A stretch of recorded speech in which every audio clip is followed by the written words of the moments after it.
खूप सारे डायबिटीस असलेले रुग्ण ओपीडी मध्ये येतात. त्यांना फक्त श्वास लागत असतो आणि जेव्हा आपण चेकअप करतो तेव्हा त्यांना कधीतरी ऑलरेडी हार्ट अटॅक येऊन गेलेला आहे हे लक्षात येतं.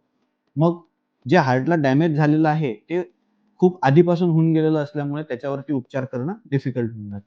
मग डायबिटिक पेशंटमध्ये सायलेंटली हार्टला होणारे असे आजार किंवा सायलेंटली हार्टला होणारी अशी इंजुरी अव्हॉइड करायची असेल तर आपण काय करू शकतो? तर ज्यांना डायबिटीस आहे त्या लोकांनी दरवर्षी एकदा ईसीजी करायला पाहिजे.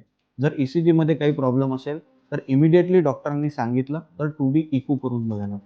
आणि जर तुम्ही डायबिटिक आहात, ईसीजी, 2D इको दोन्ही नॉर्मल असेल तरी सुद्धा तुम्ही एकदा ट्रेडमिलवर चालण्याची पीएमटीची टेस्ट करून बघायला पाहिजे.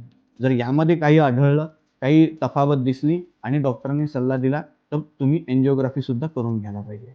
म्हणजे जेणेकरून डायबिटीसमुळे होणारे सायलेंट ब्लॉकेजेस आणि डायबिटीसमुळे होणारे सायलेंट हार्ट अटॅक याच्याविषयी आपल्याला आधीच माहिती मिळू शकते. आपण त्यांना योग्य पद्धतीने टाळू शकतो आणि टाळता नाही आलं तरी त्याला योग्य पद्धतीने आपण उपचार करू शकतो.